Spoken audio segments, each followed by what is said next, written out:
Mbola latsaka ve mazoro polisia zany mbola tsy nalafo mihitsy aleo mba hiangarana kely androany e fa mbola tsy lafo le aferitany vandraba tonga amin'ny 12 zao dia mba ahorony daholo izy tika tokony atao amin'ray e tafabolana mbola hitika ndray vanjo beko mihitsy nanarahana iny madame mbo fiarova amin'ny fahasalamana io aretina inga tsy mba mitsitsy ny olona maty mibeva tsy vitsy le izy nge tarety mazay e fa tsy tia mainty kely mitovy amina manesana ndray tikazoely haty sady fotsy amin'ny pitsana kely mangidy ino ry sebo a io mangidy tsy nalafo mihitsy aho atsisy mividy ampifakady ny meso polisa rokolona lafiko tamin'ny sosisy e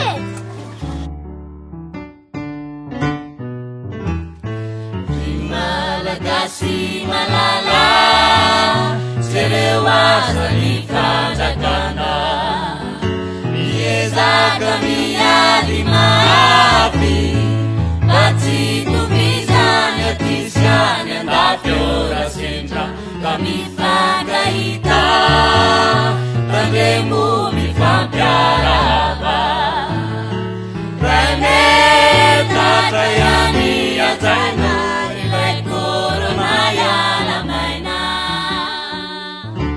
zany eo iafa nyatiny olana tsy ilany sasaka le fozahorana zary kity mandraiky manafy dimanjato ny lafiko tamin'le goafy zay menakavy azon andro fotsy raha na tena lafo le ravombo fotsy raha tsy no fitiavaka ny gasikara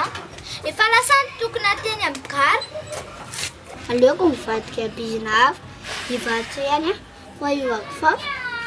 légumes masiana andreny mevosy tsisy volany ny olona dia lasa trosy dia nareo nge zao mety amidy rapitso e niady hena tsy maintsy masiso aleo reto mba miaritra kely a amin'izay gasikara ny lasa modely le miaritra angesa vo vita ihany e fa misy fetraikana trano embilany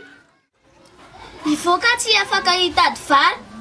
mihiboka trano mifaty mosary nefa leoko izay menakavy no mifaty ray trano